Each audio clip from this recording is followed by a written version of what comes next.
매일 아침 말씀 묵상에 오신 여러분을 진심으로 환영합니다. 8월 17일 화요일 도망치다. 오늘부터는 우리 엘리야의 생애 속에 나타난 참된 쉼에 대한 내용을 생각해 보겠습니다. 우울증이란 무엇인가? 엘리야의 경우는 어떠한가? 오늘 우리에게 주는 교훈은 무엇인가? 우울증이란 무엇일까요? 세계보건기구에서 발표한 자료에 의하면 우울증은 매해 3억 명 이상에게 영향을 끼치는 전 세계적으로 가장 흔한 질병 가운데 하나라고 합니다. 하지만 안타깝게도 우울증은 믿음 없음의 증거로 볼 수 있기 때문에 기독교 안에서는 잘 언급되지 않습니다. 많은 경우 그리스도인들은 항상 기쁘고 행복해야 한다고 믿고 있지 않습니까? 그러므로 우울증에 빠졌다는 것은 하나님과 우리와의 관계에 뭔가 문제가 있음을 보여주는 표시가 되는 것처럼 느껴집니다. 대부분 사람들은 이 말이 사실이 아님을 알고 있습니다. 매우 신실한 그리스도인들 할지라도 때에 따라 우울감을 겪을 수 있다고 하는 사실을 우리는 확인하게 됩니다. 그 대표적인 예가 믿음의 사람 엘리야입니다. 우울증이란 우울장애, 의욕저하와 우울감은 주요 증상으로 하여 다양한 인지 및 정신, 신체적 증상을 일으켜 일상 기능의 저하를 가져오는 질환이라고 합니다. 우울장애는 감정, 생각, 신체 상태 그리고 행동 등의 변화를 일으키는 심각한 질환입니다. 우울증은 일시적인 우울감과는 다르며 개인적인 약함의 표현이거나 의지가 없음을 표현하는 것은 아닌 것입니다. 의지로 없앨 수 있는 것이 아닌 질병적 증상입니다. 우울증이 오는 원인은 흔히 네 가지로 정의를 하는데요. 첫 번째는 심리적인 원인, 낮은 자존감과 의존적 성격, 완벽주의자적인 성격 때문에 그렇게 되지 못한 자기에 대하여 실망하며 깊은 우울 속에 빠지는 경우입니다. 두 번째는 사회적, 관계적 원인입니다. 충격적인 사건, 강도, 강간, 또 예기치 않은 정신적 충격을 받을 때 그것을 감당치 못하여 일어나는 정신적 질환이기도 합니다.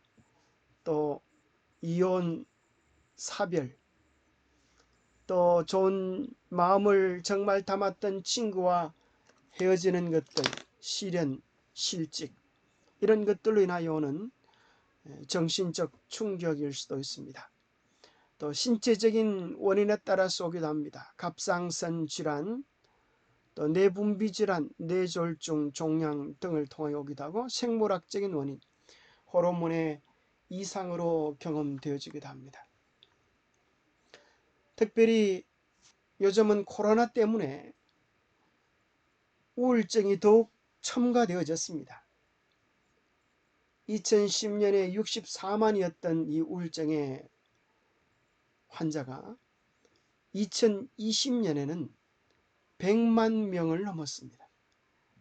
참으로 코로나로 인하여 관계의 부재, 또 경제적인 어려움, 사회 활동의 이 장애들 때문에 많은 우울증 환자들이 생기게 되었습니다.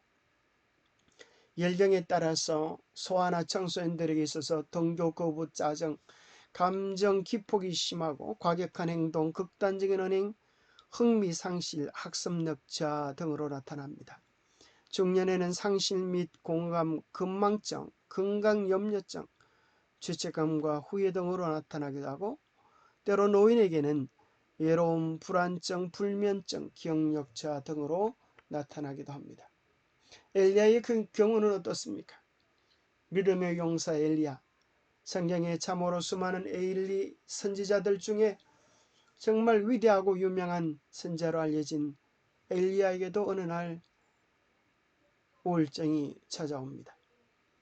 열왕기상 18장에서 엘리야는 참으로 하늘에서 불이 내려오는 기적을 통하여 바알과 아세라 선지자와 대결을 벌였던 참으로 위대한 선지자입니다. 또 비가 내려올 3년 반 동안이나 비가 내려오지 않아서 그것을 위하여 하나님께 매달려 간절히 기도하면서 응답받는 기도의 능력의 사람이었습니다. 그런데 열왕기상 19장에는 그 능력의 엘리야, 불의 선지자 엘리야가 참으로 깊은 우울증 속으로 들어가는 모습을 발견하게 됩니다. 아벨리야가 행한 모든 일과 그가 어떻게 모든 선지자를 칼로 죽였는지를 이시벨에게 말하니 이시벨이 사신을 엘리야에게 보내 이르되 내가 내일 이맘때에는 반드시 너의 생명을 저 사람 중 한 사람의 생명과 같게 하리라. 이 형편을 보고 일어나 자기의 생명을 위해 도망하여 유다에 속한 브엘세바에 이르러 자기의 사원을 그곳에 머물게 하고 자기 자신은 광야로 들어가 하룻길쯤 가서 함 로뎀 나무 아래 앉아서 자기가 죽기를 원하여 이르되 여호와여 넉넉하오니 지금 내 생명을 거두시옵소서. 나는 내 조상들보다 낫지 아니이다라고 탄식하며 간구하는 기도의 내용이 나옵니다. 엘리야는 기진맥진에 질 수밖에 없었던 힘든 24시간을 보냈습니다. 이런 상황 속에서 경험하게 된 갑작스런 불청객의 방문, 살해 협박은 엘리야의 정서를 극도의 우울감으로 몰아넣었습니다.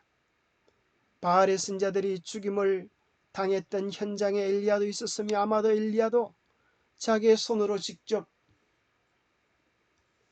거짓 선자들을 죽였을 것입니다. 아무리 옳은 목적을 가지고 행한 일이라 할지라도 그러한 피 튀기는 사건의 현장에서 그 일을 목격한 사람들과 실제로 행했던 사람들에게 엄청난 스트레스를 가져올 수 있습니다. 그래서 엘리야는 현실에서 벗어나기 위하여 도망을 친 것입니다. 현실에서 떠나고 싶습니다. 이 모든 스트레스, 불안, 염려로부터 벗어날 수 있는 가장 쉽고 간단한 방법은 하나님께서 오늘 나의 생명을 취하여 주시는 것이라고 생각했을 것입니다. 선지자왕 가운데는 이런 말씀이 있습니다. 모든 사람의 경험 가운데는 통렬한 실망과 철저한 낙담의 때 곧 슬픈 운명에 처하여 하나님께서 여전히 이 세상에 태어난 당신의 자녀들을 보호하신다는 사실을 믿기 어려운 날들, 고통이 영혼을 괴롭혀 마침내 죽는 것이 사는 것보다 나은 것처럼 보이는 날들이 이르러온다. 이런 때에 많은 사람들은 하나님께 대한 그들의 신앙을 잃어버리고 의심의 노예가 되고 불신의 속박에 얽매인다. 만일 우리가 이와 같은 때에 영적 통찰력을 가지고 하나님의 섭리가 무엇을 의미하는지를 분별할 수 있다면 그 같은 상태로부터 우리를 구원하셔서 우리의 발을 영원한 산보다 더 튼튼한 기초 위에 세우려고 노력하는 천사들을 보게 될 것이다. 우리 인생에는 누구나 예외 없이 엘리야가 경험했던 저절한 그런 고뇌의 시간이 다가올 수 있습니다. 차라리 죽는 것이 사는 것보다 나은 것처럼 보이는 고통의 날들을 경험할 때 여러분은 어떻게 그 시간들을 이길 수 있었습니까? 엘리야가 만약 이때 그의 목숨을 끊었더라면 어떻게 되었을까요? 영광스러운 엘리야의 마지막 그 불말과 불병거를 타고 하늘로 올라가는 그 영광이 없었을 것이고 그는 실패의 선지자로 남을 뻔했습니다. 그러나 그를 위하여 기다리고 있던 것은 우리 하나님의 세세한 배려와 새로운 사명을 위한 준비였습니다. 영감의 교훈입니다. 우리는 아무도 우리의 미래를 알 수 없습니다. 그러기에 우리의 미래를 지혜롭고 능하신 하나님의 손에 맡겨놓을 때에 우리의 많은 경우에 큰 힘과 용기를 얻을 수 있습니다.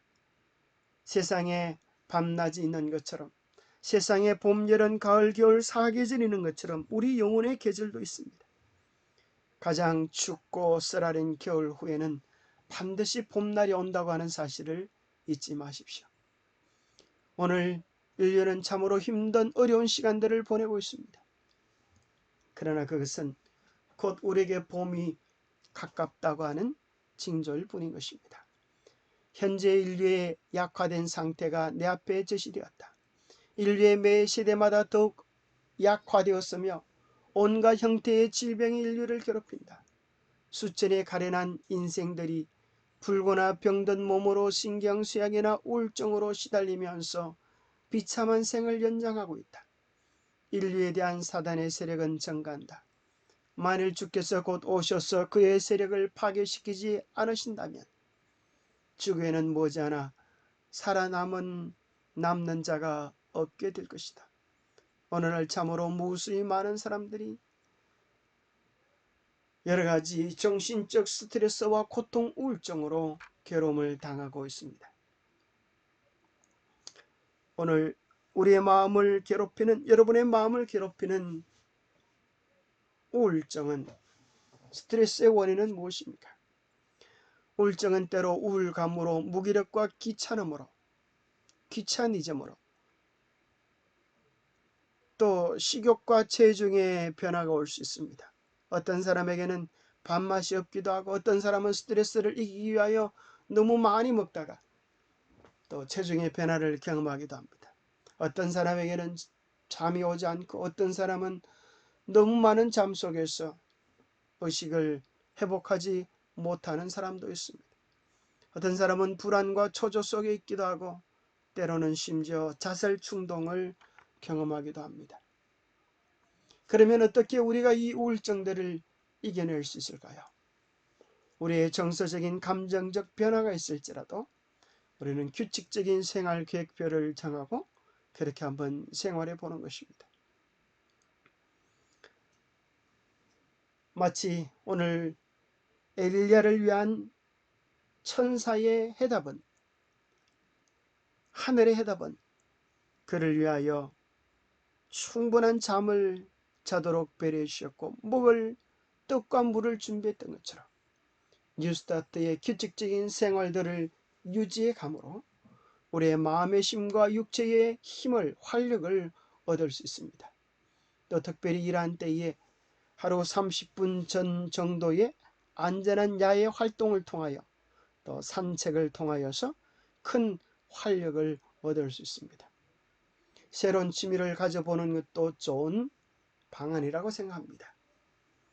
때로는 감정 일기를 써보는 것도 도움이 되었습니다. 때로는 감사일기도 괜찮겠지요. 우리 마음의 정서 흐름의 상태를 일기로 기록해 보면서 그것을 주님께서 위로하시는 음성을 생각하면서 주님의 위로도 함께 적는다면 우리의 내적 치유를 위한 큰 도움이 될 것입니다. 또 우리의 부정적인 감정을 긍정적으로 전환시켜 보는 것, 또 기분 전환을 위하여 작은 시도들을 해보는 것, 화분을 가꾸어 보는 것,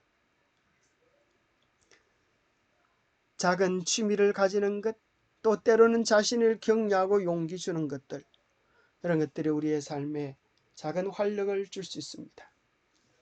예를 들어서 나는 코로나로 외롭고 힘들다, 이렇게 내 정서를 적어본다면, 그래서 나와 같이 힘든 친구들에게 전화를 해서 한번 용기를 주고자, 혹은 또 이 외로운 시간들을 의미 있는 시간들로 보내기 위하여 독서든지, 또 우리의 마음의 양식이 되는 귀한 말씀을 듣는다든지, 또 말씀을 듣고 받은 은혜들을 기록해 본다든지, 여러 작은 시도들을 통하여 이겨내는 데 도움이 될 수 있을 것입니다.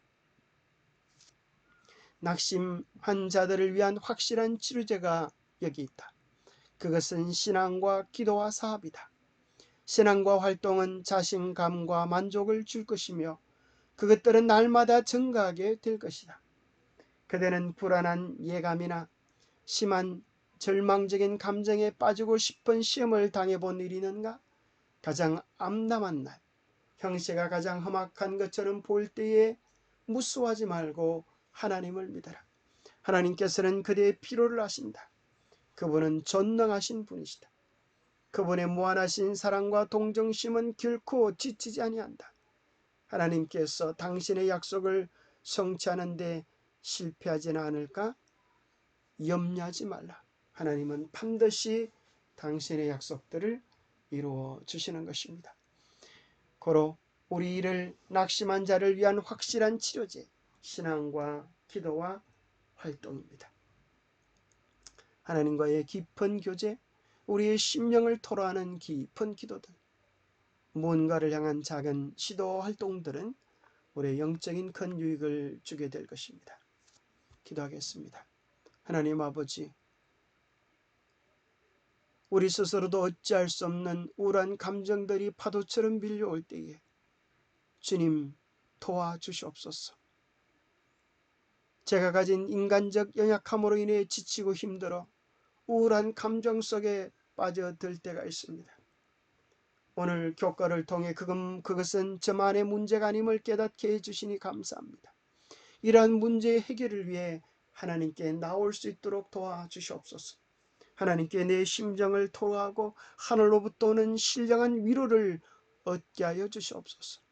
또 나와 같이 어렵고 힘든 사람들 가운데 힘든 가운데 있는 사람들에게 때로 함께 내 마음의 감정을 나누며 서로에게 위로와 용기를 주는 시간들도 가질 수 있도록 도와주시옵소서. 하나님의 도심 안에서 매일 힘과 용기를 얻는 새로운 날들이 되게 도와주시옵기를 우리 주 예수 그리스도로 머지하여 간절히 간구하옵나이다. 감사합니다. 우리 매일 아침 말씀을 통하여 주님을 만나는 이 아름다운 시간들, 아름다운 교제들 하나님께서 주시는 큰 축복이라 생각합니다. 그 귀한 복을 매일 누리며 주님과의 깊은 사랑을 누리는 복의 주인공들 되시기를 축복합니다. 감사합니다.